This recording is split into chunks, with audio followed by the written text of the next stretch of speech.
Mis hermanos, bendiciones, paz y gracia en el Señor. Seguimos con nuestra serie de Mateo y hoy nos corresponde Mateo capítulo 1, versículo 1 hasta el versículo 16. Libro de la genealogía de Jesucristo, hijo de David, hijo de Abraham. Abraham engendró a Isaac, Isaac a Jacob, y Jacob a Judá y a sus hermanos. Judá engendró a Tamar, a Fares y a Zara, Fares a Esrón y a Esrón a Aram. Aram engendró a Aminadab, Aminadab a Naasón y Naasón a Salmón.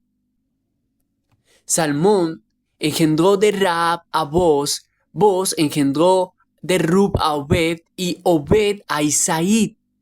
Isaí engendró al rey David. Y el rey David engendró a Salomón, de la que fue mujer de Urías.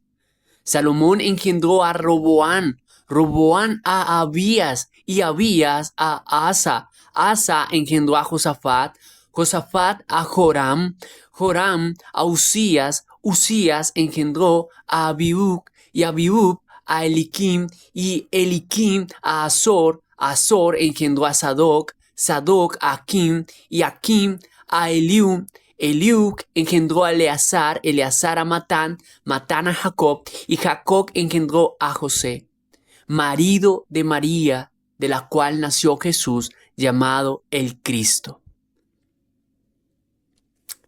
¿Por qué es importante la genealogía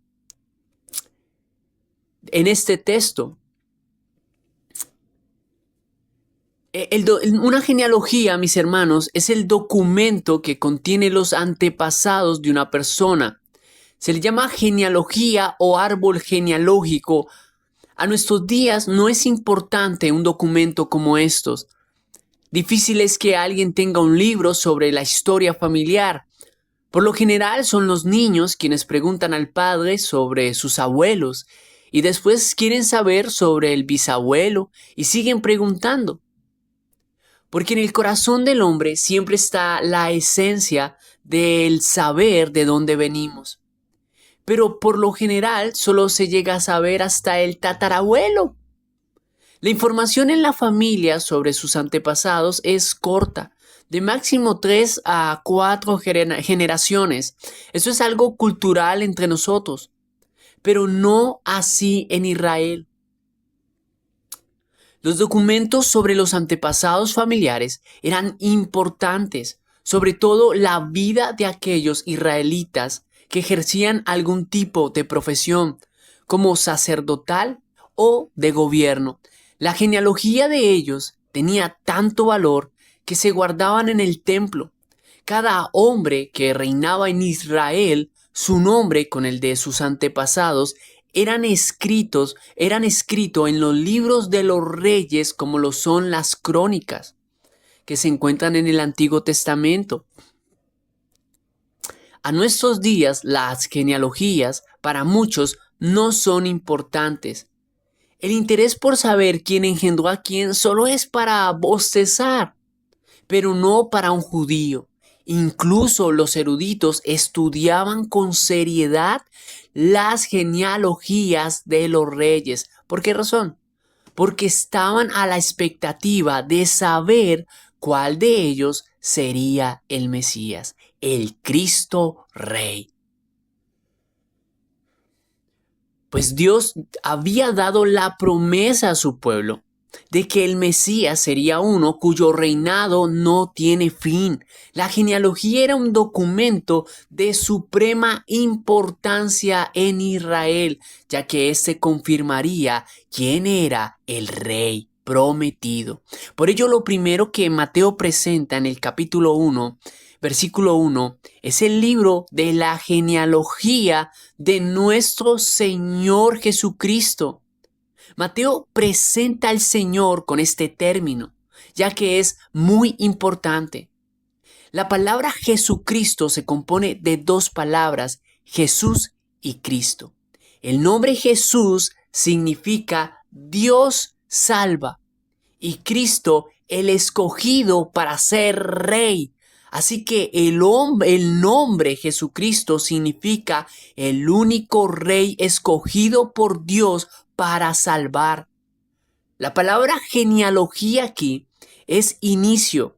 Es como si nos dijera, les hablaré del inicio, el comienzo del único rey escogido para salvar.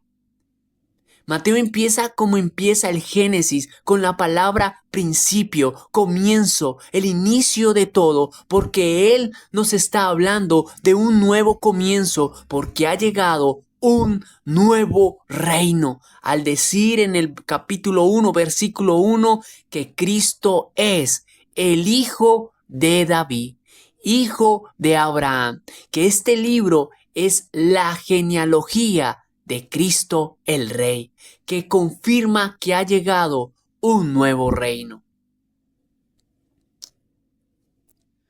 Para muchos que estaban dudando sobre la veracidad, si Cristo era el Mesías, ahora Mateo tiene la documentación ante sus ojos para que rectifiquen por ellos mismos y miren que Jesús sí es el Cristo. Obviamente, no pone toda la documentación genealógica, pues es sumamente extensa.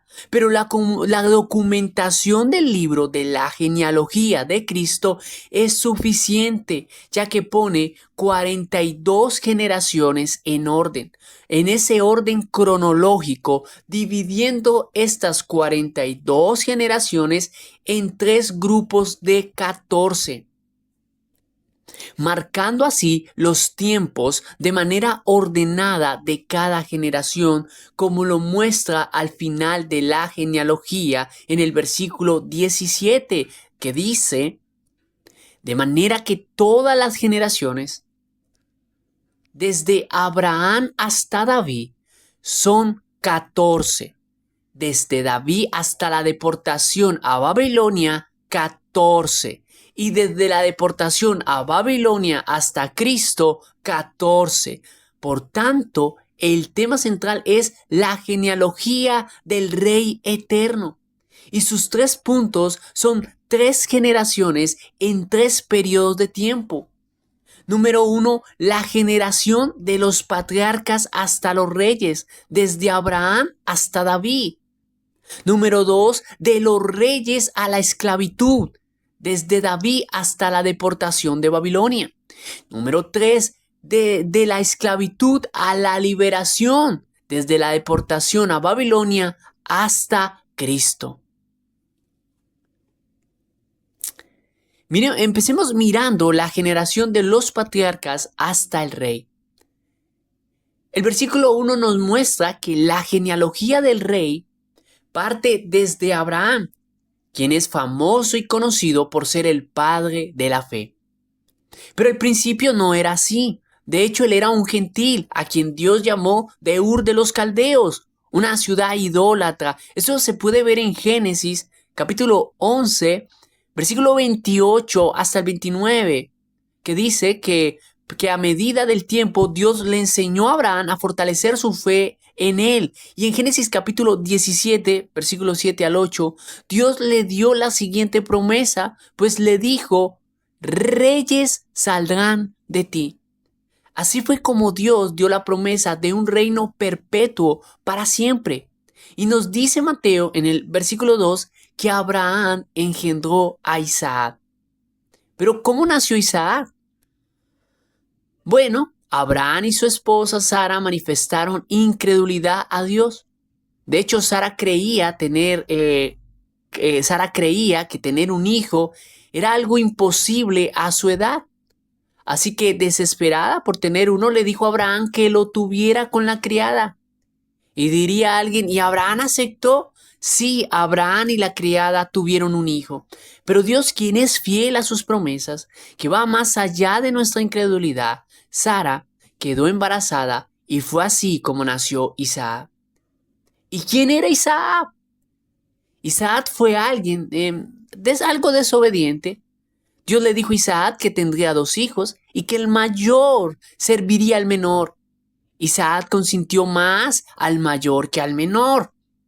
Isaac tuvo el pecado de tener favoritismo por un hijo en vez de amar a los dos por igual. Fue tanto su favoritismo por Esaú al punto que desobedeció a Dios queriendo bendecir al mayor cuando el Señor le dijo que no debería ser así, que era el mayor quien serviría al menor. Por otro lado, su esposa Rebeca tenía a su favorito, que era el menor, el cual era Jacob. Pero era tanto el favoritismo que ella tenía por él que lo enseñó a ser tramposo para que engañe a su padre, aprovechando que en su vejez ya no veía al hacerse pasar por su hermano mayor para poder recibir la bendición de ser patriarca. Ese favoritismo entre padres desencadenó que el mayor, en vez de servir al menor, lo quisiera más bien matar. Pero Mateo nos muestra que es ese Jacob quien siguió la línea mesiánica. Y debido al suceso con su hermano, esto generó que Jacob huyera hasta la tierra de su tío. Allí se casa con sus dos hijas, sus primas, una Lea y la otra Raquel. Aunque Jacob solo quería trabajar 7 años a su tío por Raquel, su tío lo engañó dándole primero a Lea para que trabaje por Raquel otros 7 años. Aquel que había engañado a su padre también fue engañado por el avaricioso de su tío. Tener a 2 hermanas por mujer era algo que en la ley de Dios no se debía hacer. Levíticos 18:18 dice: no tomarás mujer juntamente con su hermana para hacerla su rival, descubriendo su desnudez delante de ella en su vida. Y es aquí donde algunos dicen: vaya familia, donde el tío también es el suegro, la prima también es la misma esposa, donde el cuñado también es el marido y la madrastra también es tía. Pero Mateo nos cuenta que Jacob tuvo a Judá. Pero se preguntará alguien, ¿con cuál de las 2 mujeres Jacob engendró a Judá? Buena pregunta. Judá vino de Lea, a quien Jacob despreciaba porque él amaba más a Raquel. Pues dice Génesis 29:31, y vio Jehová que Lea era menospreciada y le dio hijos, y entre ellos Judá. Pero como Raquel era estéril y tenía envidia de su hermana, entonces ella dijo a Jacob que le diera hijos por medio de su criada, de los cuales por medio de su sierva tuvieron 2. Y como Lea vio que no tenía más hijos y queriendo competir con su hermana también, le dijo a Jacob que se llegara a su criada, y con ella tuvo 2 hijos. Más adelante Lea tiene otros 2 y Raquel llega a tener 2 hijos. En total los hijos de Jacob fueron 12, quienes conformaron las 12 tribus de Israel.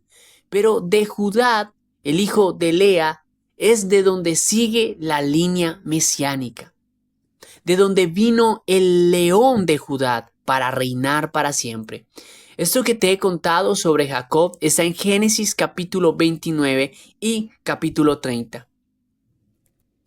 En Jacob termina la era de los patriarcas, ya que los patriarcas fueron 3, Abraham, Isaac y Jacob.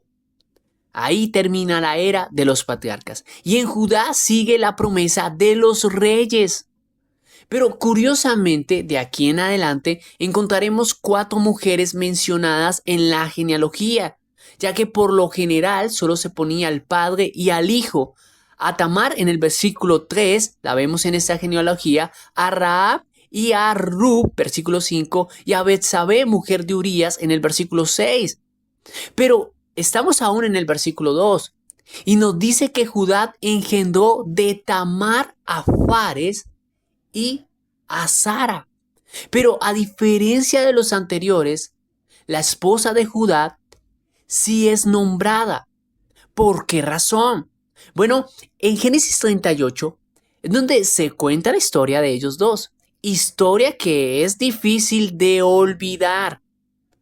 Tamar fue la nuera de Judá, pero su hijo, al ser perverso, Dios lo quitó de la tierra y no dejó hijos.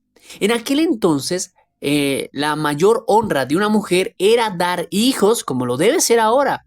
Por tanto, el hermano del difunto debía redimirla. Esto era tomarla por mujer y levantar descendencia a nombre del muerto.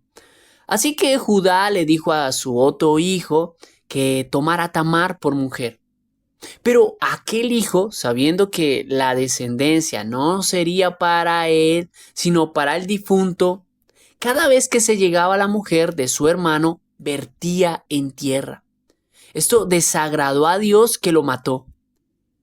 Judá, entonces el suegro, le dijo: ¿sabes qué, mujer? Quédate viuda en la casa de tu padre hasta que crezca Sela, mi hijo pequeño. Pero en sí Judá no se lo quería dar por miedo a que le pasara lo mismo que a sus hermanos. Por tanto, ella se las ingenió, disfrazándose de ramera para tener descendencia de su suegro Judá. En Génesis capítulo 38 encontrarás esta historia de Judá, donde Tamar allí con él queda embarazada de dos gemelos, Fares y Zará. Pero es Fares quien sigue la línea del rey Mesías, pues dice Mateo que Fares engendró a Esrom. De Esrom se sabe que en Génesis capítulo 46, versículo 8 hasta el versículo 13, dice que él estuvo en la primera generación que entró a Egipto en los tiempos de José para ser esclavo de los egipcios por 400 años, con su hijo Aram y su nieto Aminadab, quien vivieron en el tiempo de la esclavitud.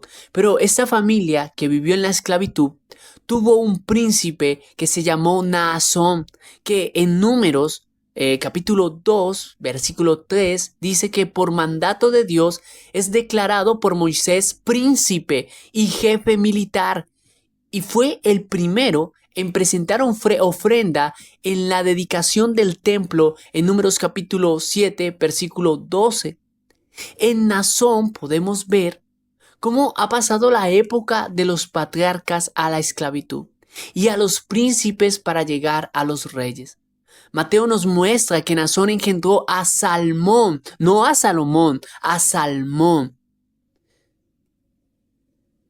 ¿Y qué se sabe de Salmón? Que siendo hijo de príncipe, su hijo lo engendró de una mujer gentil y ramera. Al decir Mateo, Salmón engendró de Rahab. Sí, mi hermano, de aquella Rahab que hospedó a los espías en su casa cuando ellos iban a conquistar la tierra de Canaán, de la cual habla Josué en el capítulo 2, versículo 2. Fueron pues, dice el texto, y entraron en la casa de una ramera que se llamaba Rahab, y allí se hospedaron. De una mujer así, el hijo de un general y príncipe, Salmón engendró a Booz. ¿Y quién era Booz? Booz es muy conocido por tomar a Ruth, una mujer viuda, gentil, extranjera, que no pertenecía al pacto de Israel. Y para un judío tomar una mujer gentil no era permitido, como lo hizo Salmón al tomar una mujer ramera. Mas Ruth, ella era una mujer temerosa de Dios. Y Booz la conoció como una jornalera de sus campos y tuvo bondad, misericordia de ella y la tomó por mujer. Y tuvieron un hijo, el cual se llamó Obed. Obed, dice Mateo, que engendró a Isaí. Y en el versículo 6 nos dice que Isaí fue el padre del rey David. Es aquí donde ya hemos llegado a los reyes, donde el trono pasará de padre a hijo. Pero David tuvo muchas mujeres. ¿Con cuál de ellas tuvo el hijo que seguiría la línea mesiánica? Versículo 6 nos dice que engendró David a Salomón con la mujer que era de Urías, con una mujer que no era de él. Esa historia está registrada en 2 de Samuel, versículo 11. Urías era un soldado que tenía a Betsabé por mujer. Pero el rey David mandó a llamar a Betsabé, aprovechando que Urías estaba en guerra, para llegarse a ella. Al enterarse David que aquella mujer está esperando de él, manda a matar a Urías. Desafortunadamente aquel hijo muere, pero más adelante Betsabé tiene un hijo de David, el cual es el rey Salomón, un hombre con la sabiduría de Dios, pero debido a la lujuria, sus mujeres lo arrastraron a los ídolos. En el versículo 7, Salomón engendró a Roboam. Y como no recordar a Roboam que por no seguir el consejo de los ancianos, en menos de nada dividió el reino por seguir el consejo de los jóvenes al no escuchar a los ancianos. Primera de Reyes capítulo 12 vemos esa historia de Roboam. Y Roboam engendra a Abías, un rey perverso, mis hermanos, que hizo todo lo malo contrario al rey David. Primera de Reyes 15, versículo 1 hasta el 3. Podemos ver esta historia. Pero este rey malo engendró a Asa, que a diferencia de este rey malo, fue un buen rey. Primera de Reyes 15, 14 dice que Asa fue perfecto para con Jehová toda su vida. El versículo 4 nos cuenta, Mateo, que Asa engendró a Josafat. Y en Primera de Reyes 22:43 dice de Josafat que fue un rey que hizo lo recto ante los ojos de Jehová. Y Josafat engendró a Joram. Pero Primera de Reyes capítulo 8 versículo 18, este rey fue conocido porque hizo lo malo ante los ojos de Dios. Mateo pasa directamente de Joram a Usías, sin referirse a Ocasías. Joas y Amasías, quien es el padre biológico de Usías. Esto a razón de no hacer la genealogía demasiado larga. Usías fue un rey que hizo lo bueno, y su hijo Jotam también fue un rey que agradó a Dios. En Segunda de Crónicas, capítulo 1, versículo 2 dice: pero a su hijo Acaz fue uno de los reyes malos e idólatras de Judá. Segunda de Crónicas 28:12 dice: mas su hijo Ezequías fue un rey que hizo lo bueno ante los ojos de Jehová. Pero su hijo Manasés empezó a reinar desde los 12 años de edad, por 55 años, pero en su reinado hizo lo malo ante Dios. Edificó ídolos en los altares de Jehová, pasó a sus hijos por el fuego para alabar a los falsos dioses, era dado a la adivinación, consultaba a brujos. Era tanto así que en Segunda de Crónicas, capítulo 33, versículo 6, dice que se excedió en hacer lo malo ante los ojos de Jehová, hasta encender su ira.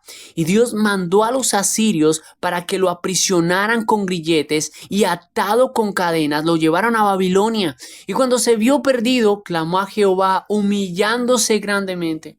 Y entonces Dios lo restauró a su reino y empezó a limpiar Jerusalén de los ídolos, a restaurar el altar de Jehová, y mandó al pueblo a que sirvieran al Dios vivo.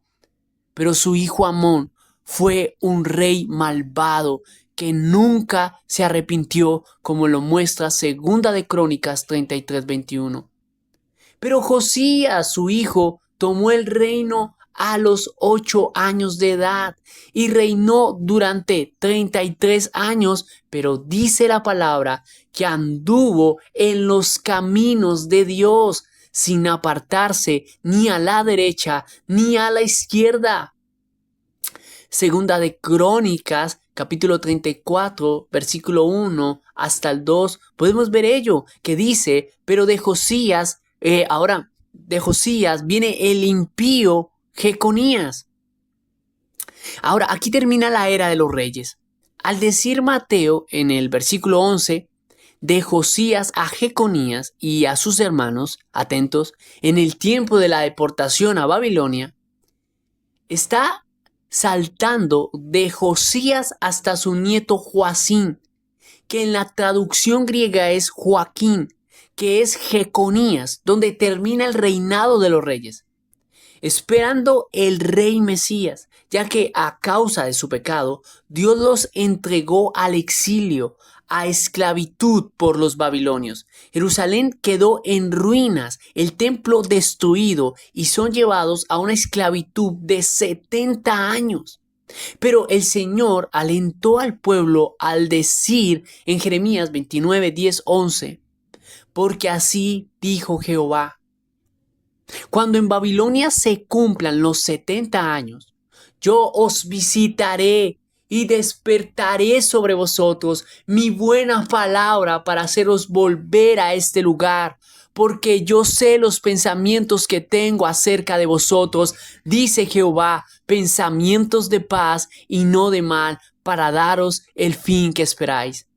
Así como Dios visitó a su pueblo cuando eran esclavos en Egipto, así también Dios prometió visitarlos a ellos para libertarlos no solo de los babilonios, sino de la esclavitud del pecado.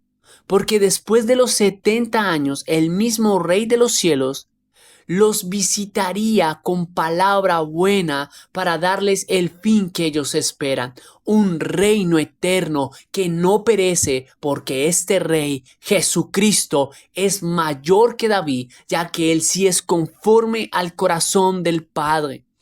Por ello, Jeconías, en la deportación de Babilonia, tiene un nieto que se llama también Jeconías, quien sigue la línea mesiánica. En el versículo 12 y versículo 3 nos dice que después de la deportación a Babilonia, después del versículo 12 y versículo 13 nos dicen que después de la deportación a Babilonia, Jeconías engendró a Salatiel y Salatiel a Zorobabel. Este Zorobabel lideró el primer grupo que regresó a Israel tras el exilio. Zorobabel fue gobernador de Judá bajo el mandato de Darío y en Darío I, el rey Persia. Esdras capítulo 3 versículo 2 podemos ver ello. De Zorobabel ya vemos de ahí en adelante a un pueblo que ha vuelto a Jerusalén. Una genealogía que se extiende hasta el versículo 16, donde nos habla de Jacob, padre de José. Y José, esposo de María, de la cual nació Jesús, llamado el Cristo, el Rey. Pero noten que no dice que José engendró a Jesús. Mateo es específico en este punto al decir José, esposo de María, de la cual nació Jesús, mostrando así que el embarazo de María fue directo del cielo. Porque la semilla no puede venir del hombre, ya que se necesitaba un rey sin pecado que reine para siempre. Por tanto, es Dios quien da a su Hijo a esta familia para salvación del mundo. Esta es la genealogía del rey. Ahí está el Mesías esperado. Ahí están las pruebas que sustentan que Cristo es el rey. Cuando Mateo muestra esta genealogía, solo hay dos cosas que puedes hacer. La primera, actuar como un judío de aquel entonces que al escuchar un árbol genealógico como este no le genera ningún tipo de belleza, sino escándalo y repudio e indignación y de ignorar algo así porque no cabe en la cabeza que el Mesías venga de una familia de idólatras, de hombres y mujeres adúlteros, de una mujer que engañó a su suegro para tener descendencia, de un tramposo y lujurioso como Jacob, de una mujer gentil y ramera como Rahab, de reyes buenos y de otros perversos, de una familia de pastores de ovejas, príncipes, esclavos, carpinteros. No, ese no puede ser mi rey, diría un judío. Mejor espero a otro. Esa sería una manera de reaccionar frente a esta genealogía. Pero si eres de aquellos de corazón humilde, que entiende de por qué el rey no viene de una familia que mantiene la mejor apariencia, porque sabe que el Salvador es para aquellas familias que están en la esclavitud del pecado. Por eso llama a los pecadores a pertenecer a la familia del Rey. Como dice, a los suyos vino y a los suyos no le recibieron, mas a todos los que le recibieron, a los que creen en su nombre, les dio la potestad de ser hechos hijos de Dios. Mateo de aquí en adelante nos mostrará cómo el rey llamará a los pecadores y con potestad los declarará a sus hijos para que sean parte de la familia de Dios. Más adelante Mateo nos mostrará cómo a una mujer sorprendida en adulterio no solo la libra de la muerte, sino también la va a llamar su hija. De otra que por su flujo de sangre era considerada entre los miserables del pueblo judío. Pero el Señor no solo la sana, también el rey la declarará su hija. De otro a quienes sus amigos lo traerán al rey porque no solo su cuerpo está paralítico, también lo está su alma por causa del pecado, pero el rey lo sanará, lo perdonará y lo llamará su hijo. Llamará a ladrones, prostitutas, pecadores a ser parte de la familia del rey. Y si eres de aquellos que no se escandaliza al saber que la familia del rey está conformada de pecadores, es porque tú también eres parte de ella. Otro pecador indigno de su salvación.